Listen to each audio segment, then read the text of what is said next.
ଆରେ ଆଜି କେଜାଣି କଣ ନା ଆଜି ମତେ ନିଦ ଜମା କଣ ହଉନି ମ।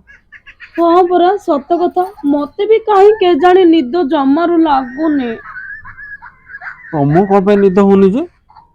କଥା କଣ କି, କାଲି ମାର୍କେଟ ଯାଇଥିଲି, ହେଲେ ଗୋଟେ ଶାଢୀ ଦେଖିଥିଲି, ହେଲେ ସେ ଶାଢୀର ଦାମ ଟା କେତେ ଜାଣିଛ? 10,000 ଟଙ୍କା।